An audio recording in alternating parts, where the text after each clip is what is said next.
नमस्कार, रिपब्लिक भारत में आपका बहुत बहुत स्वागत है। आप खास कार्यक्रम देख रहे हैं जागते रहो। मैं हूं आपके साथ निधि वासंदानी। चीन के साथ तनाव को देखते हुए भारत ने एलएसी पर सहित एलएसी के साथ लद्दाख और पूर्वी एरिया में जो अपनी तैनाती है, अपनी निगरानी है, उसे बढ़ा दिया गया है। और भारत ने अपनी निगरानी करने के लिए इस एरिया में पहरेदारों की फौज लगा दी है, जिसमें ड्रोन हेरॉन और हेलीकॉप्टर रुद्र भी शामिल है। देखिए भारत की तैयारी कैसी है।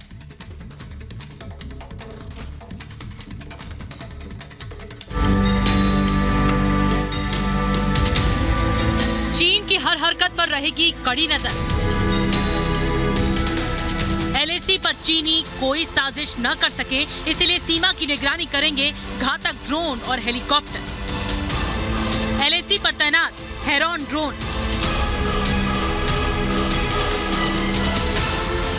इजरायली ड्रोन से चीन पर नजर।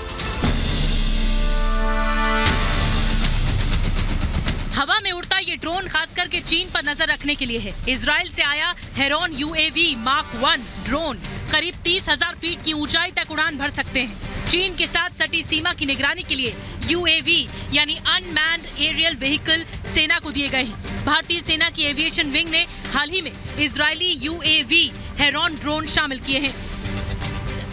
आप जो मेरे पीछे देख रहे हैं वो अनमैन्ड एरियल व्हीकल है, जिसे यहाँ सर्विलेंस के लिए इस्तेमाल किया जाता है। इसकी क्षमता ये है कि ये बिना किसी पायलट के लंबी रेंज तक साफ तस्वीरें लेकर आ सकता है। इसके अंदर आधुनिक कैमरा हैं जो पूरे एरिया की तस्वीर, रियल टाइम तस्वीरें खींचकर पूरी सर्विलेंस की जो प्रक्रिया है उसको अहम तरह से निभाता है। Heron UAV mark 1 drone 30,000 feet की ऊंचाई पर उड़ान भरते हैं। ये 24 से 30 घंटे तक उड़ान भर सकते हैं। करीब 200 किलोमीटर दूर से ही देख सकते हैं कि दुश्मन क्या कर रहा है। यह हर मौसम में उड़ान भरकर लाइव फीड भेज सकते हैं। हेरॉन चीन की हरकतों पर दिन रात निगरानी रख रहा है। चीन के साथ बढ़े सीमा विवाद के बाद भारत अपनी सीमा की निगरानी की व्यवस्था को चुस्त दुरुस्त करने की दिशा में लगातार बढ़े कदम उठा रहा है। लद्दाख से लेकर उत्तर पूर्व के राज्यों तक चौकसी बढ़ा दी गई है। जो एडवांस लाइट हेलीकॉप्टर आप हमारे पीछे देख रहे हैं, इसको ध्रुव भी कहते हैं। ये ट्विन इंजन एयरक्राफ्ट है जो HAL द्वारा इंडिया में ही बनाया जा रहा है। ये एयरक्राफ्ट फुली केपेबल है to carry out to take हमारे ट्रूप्स को in their full battle load conditions. हर तरह की ट्रेचरस टेरेन में वो जा सकता है और हर तरह के बैड वेदर में इसको फ्लाई करने की कैपेबिलिटी है। भारतीय सेना ने चीता, ध्रुव और रुद्र जैसे हेलीकॉप्टरों को भी तैनात किया है। ध्रुव करीब 5.5 टन भार वर्ग का डबल इंजन वाला नई पीढ़ी का मल्टी रोल हेलीकॉप्टर है। इसके साथ ही एयर टू एयर मिसाइल से लैस रुद्र भी तैनात किया गया है। और इस यूएवी के साथ ही हमारे पास इस पूरे इलाके में जो एविएशन है वहाँ चीता हेलीकॉप्टर्स, चीता के साथ ही हम ALH जिसे हम ध्रुव के नाम से जानते हैं, ये चीता हेलीकॉप्टर्स हैं जो लगातार ईस्टर्न कमांड सेक्टर में डिप्लॉयड हैं। आर्मी एविएशन के ये अहम एसेट्स हैं। और साथ ही ALH ध्रुव के साथ इसका एडवांस वर्जन जिसे रुद्र कहा जाता है, रुद्र, जिसमें वेपन सिस्टम इंटीग्रेटेड हैं। और यहाँ आप देख सकते हैं ये मिसाइल सिस्टम्स लगाए जा चुके हैं। तो ये एविएशन सिस्टम जो यूनिट है मीसामारी असम में, ये पूरे ईस्टर्न कमांड के लिए बहुत ही अहम भूमिका निभाता है। एलएसी पर विवाद सुलझाने के लिए बैठकों का दौर भी जारी है। हालांकि चीन के हट के चलते 13वें दौर की बातचीत में कोई हल नहीं निकला। पिछले साल गलवान घाटी में दोनों देशों के बीच तनाव बढ़ने के बाद भारत ने करीब 3400 किलोमीटर लंबी एलएसी के पास तैनाती और निगरानी बढ़ा दी है। Bureau report, Republic Bharat. लेकिन चीन की ताइवान के साथ तनातनी बढ़ती जा रही है और इस तनाव के बीच ताइवान ने अमेरिका से गुहार लगाई है, क्योंकि चीन इसी वजह से चिढ़ता है ताइवान से कि अमेरिका उसका साथ देता है। अब ताइवान ने अमेरिका से गुहार लगाई है कि वो जल्द से जल्द अपने लड़ाकू बेड़े में F-16 विमानों को, फाइटर विमानों को शामिल करना चाहता है। इसलिए अमेरिका उसकी बात सुने।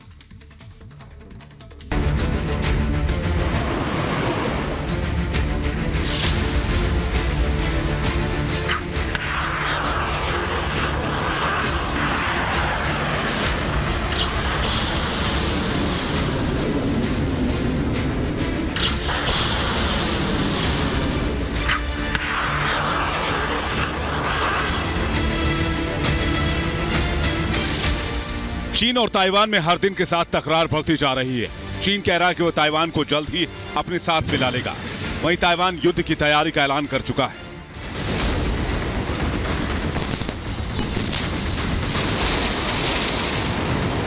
चीन हमेशा ये कहता है कि ताइवान उसका हिस्सा है और पिछले कुछ दिनों से चीनी आक्रामकता बेहद तेजी से बढ़ी है।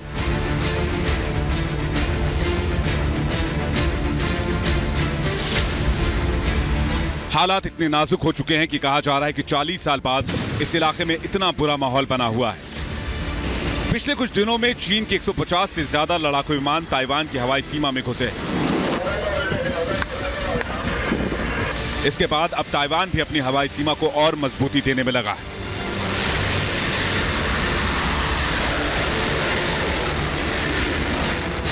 ताइवान ने अमेरिका से मांगे F-16 विमान। बताया जा रहा है कि चीन से बढ़ते खतरे के बीच ताइवान ने अमेरिका से F-16 फाइटर जेट जल्द से जल्द भेजने को कहा है। दरअसल ताइवान ने 2019 में ऐसे 22 लड़ाकू विमानों का सौदा किया था। इतने बड़े सौदे में काफी वक्त लग जाता है, लेकिन ताइवान ने अमेरिका से आग्रह किया है कि वो जल्द से जल्द इनकी डिलीवरी शुरू करें।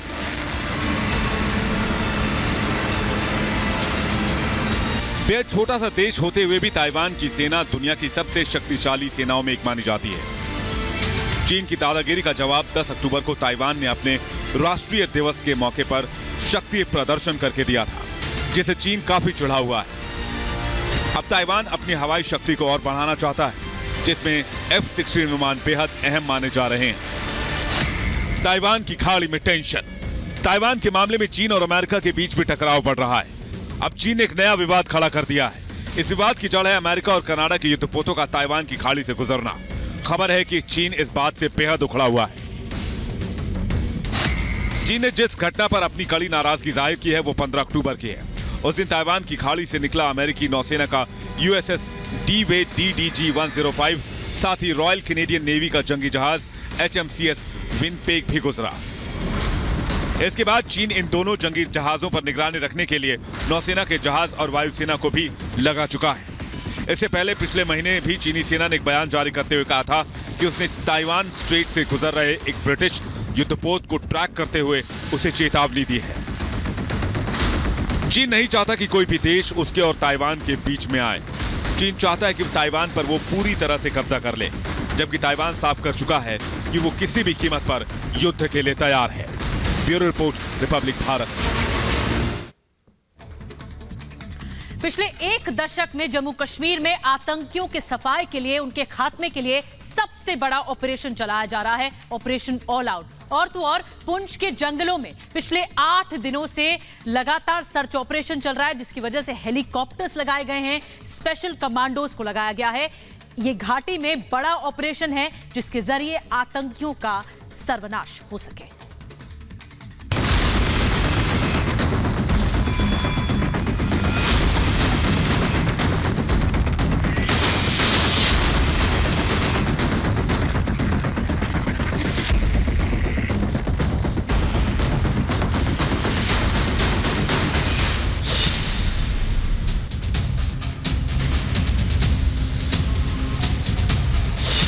आतंकियों के सफाए में जुटे जवान।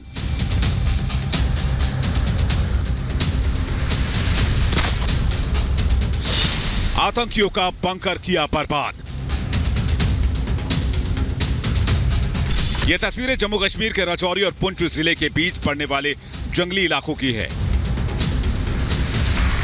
इस इलाके में बीते कई दिनों से लगातार जवानों और आतंकियों के बीच मुठभेड़ जारी है। भारतीय सेना और जम्मू कश्मीर पुलिस के जवान ने इस पूरे इलाके को घेर कर रखा है। कोशिश है कि एक भी आतंकी बचकर निकल ना पाए। आतंकियों के ठिकाने तबाह किए जा रहे हैं।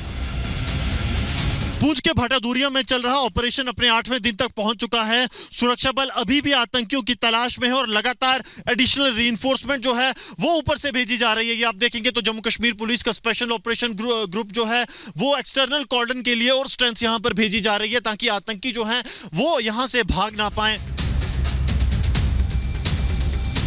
इस इलाके में आतंकियों के हमले में अब तक 9 जवान शहीद हो चुके हैं। माना यह जा रहा है कि आतंकियों को कड़ी ट्रेनिंग मिली है और हो सकता है कि इसमें पाकिस्तानी सेना का भी हाथ हो। इस पूरी साजिश का सफाया करने के लिए ऑपरेशन में हेलीकॉप्टर की मदद भी ली जा रही है। इस इलाके में इतने दिनों तक ऐसा ऑपरेशन पहले कभी नहीं चला है। के भाटादूरिया में चल रहे एनकाउंटर के 8वें दिन सुरक्षा बलों ने आतंकियों के उन ठिकानों को तबाह किया जहां छिपकर लगातार आतंकी सुरक्षा बलों को निशाना बना रहे थे। लगातार 7 दिन तक इस इलाके की सर्विलांस की गई। डिजिटल एविडेंसेस और उसके साथ साथ एरियल सर्वे के दौरान आतंकियों की जिस पिन पॉइंट लोकेशन का पता चला उस पर सुरक्षा बलों की तरफ से बमबारी की गई। स्पेशल ऑपरेशन ग्रुप यानी एसओजी के जवानों को यहां भेजा जा रहा है। पिछले 1 दशक में इतना लंबा ऑपरेशन इस इलाके में नहीं देखा गया। तेज बारिश और घने जंगलों की वजह से जवानों को ऑपरेशन कंटिन्यू करने में काफी दिक्कत भी आ रही है। पिछले कुछ दिनों से जम्मू कश्मीर के अलग अलग हिस्सों में आतंकी गतिविधियां तेज हुई हैं। आम जनता को निशाना बनाया जा रहा है। सेना पर हमले किए जा रहे हैं। पिछले हफ्ते एक जेसीओ समेत सेना के 5 जवान उस वक्त शहीद हो गए जब आतंकवादियों ने पुंछ के सुरनकोट वन में सेना के गश्ती दल पर हमला कर दिया था। गुरुवार शाम को मेंढर सेक्टर में एक मुठभेड़ में 4 और जवान शहीद हो गए थे। पुंछ में इस पैमाने पर जारी मुठभेड़ के बीच आतंकी मिशन की आशंका भी जताई जा रही है। सेना की यह कोशिश है कि एक भी आतंकी बचकर इस इलाके से न निकल पाए।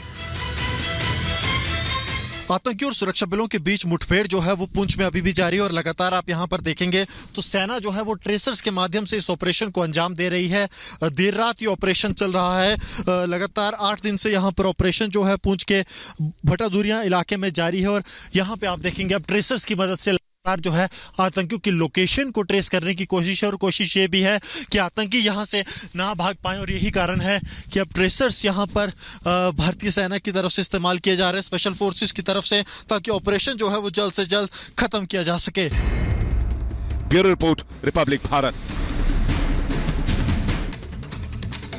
और अब बात बांग्लादेश की करते हैं जहां की तस्वीरें देखकर दिल दहल रहा है। लगातार अल्पसंख्यक हिंदुओं पर निशाना साधा जा रहा है। दुर्गा पूजा के दौरान कई मंदिरों में तोड़फोड़ तक की गई है जिसका भारत में कड़े तौर पर विरोध हो रहा है।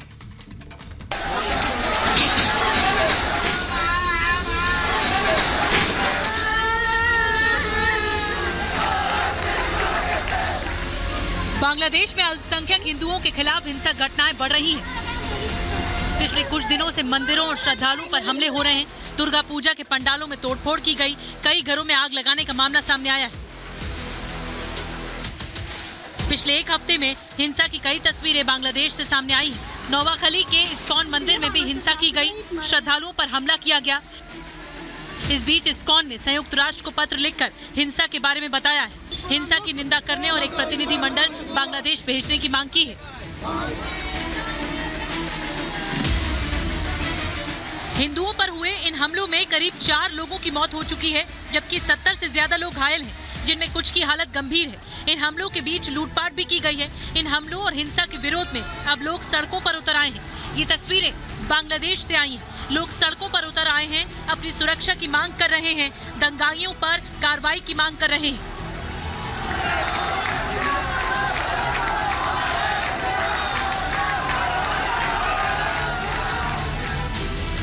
हिंदुओं पर हो रहे हमले का विरोध भारत में भी जगह जगह हो रहा है। ये तस्वीरें गुवाहाटी में बांग्लादेश हाई कमीशन के सामने की है। बांग्लादेश में जो हो रहा है उसकी संत समाज ने भी निंदा की है। आह्वान कर रहा हूं, जहां भी साधु संत होंगे सबको कूच करेंगे। जैसे आज जगत गुरु शंकराचार्य के सामने जब विधर्मी भारतवर्ष में घुसे तो नागाओं ने उनसे मोर्चा संभाला और आज वही परिस्थिति पुनः फिर आ गई है। बाकी हम लोग सनातन के फौज हैं। कभी भी सरकार कहेगी तो मैं अपने छाती में पहले बम फिट करके बांग्लादेश में पहला हमला करूंगा उन्हें मिटाने के लिए। और हमारे जैसे 1000 आदमियों को हम तैयार कर सकता हूं और भेज सकता हूं।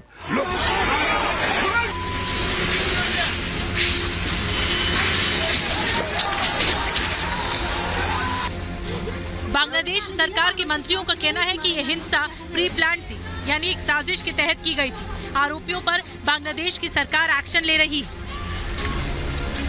अब तक करीब 4000 से ज्यादा लोगों पर एफआईआर दर्ज की गई है। तनाव वाले इलाके में सेना और अर्धसैनिक बलों की तैनाती कर दी गई है। Bureau report, Republic Bharat. और अब बात करते हैं डेरा सच्चा सौदा प्रमुख गुरमीत राम रहीम की, जिसे हत्या के केस में उम्र कैद की सजा सुनाई पंचकुला की विशेष सीबीआई अदालत ने। न सिर्फ सजा सुनाई गई बल्कि 31 लाख का राम रहीम पर जुर्माना भी लगाया गया है।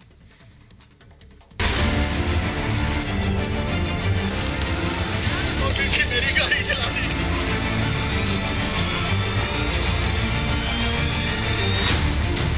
उम्र कैद की सजा,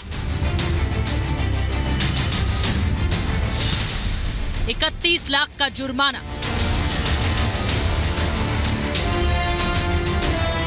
रणजीत सिंह हत्याकांड में डेरा सच्चा सौदा प्रमुख गुरमीत राम रहीम को उम्र कैद की सजा सुनाई गई।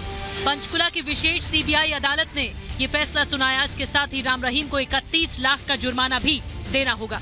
राम रहीम के साथ 4 और लोगों को उम्र कैद की सजा सुनाई गई है। दूसरे 4 लोगों को 50-50 हजार का जुर्माना देना होगा। सजा दो ही हो सकती है, या उम्र कैद होगी या फांसी होगी। सीबीआई हमने कहा था कि फांसी चाहिए, तीसरा अपराध है। वो कह रहे थे कि वो उम्र कैद हो, तो जज साहब ने उम्र कैद दे दी है plus compensation to the victim. सारे पांचों मुजरिम को उम्र कैद और बाकियों को 50-50 हजार जुर्माना। बाबा राम रहीम को 31 लाख रुपए जुर्माना। राम रहीम समेत 5 लोगों को जिस हत्याकांड में सजा मिली है वो साल 2002 का है। कुरुक्षेत्र निवासी रंजीत सिंह की 10 जुलाई 2002 को गोली मारकर हत्या कर दी गई थी। इस मामले में 8 अक्टूबर को पंचकुला की हरियाणा स्पेशल सीबीआई कोर्ट ने गुरमीत राम रहीम, तत्कालीन डेरा प्रबंधक कृष्णलाल, अवतार, जसबीर और सबदिल को दोषी करार दिया था और अब उन्हें उम्र कैद की सजा दे दी गई है। पंचकुला कोर्ट के फैसले के बाद रोहतक जेल की भी सुरक्षा बढ़ा दी गई है। यहां आने जाने वाले वाहनों की जांच की जा रही है। रोहतक की सुनारिया जेल में ही आजकल राम रहीम बंद है। ये फैसला आने के बाद गुरमीत राम रहीम की मुश्किलें और बढ़ गई हैं। वो पहले ही साध्वी यौन शोषण में 20 साल की सजा और पत्रकार रामचंद्र छत्रपति हत्या केस में उम्र कैद की सजा रोहतक की सुनारिया जेल में काट रहा है। Bureau report, Republic Bharat.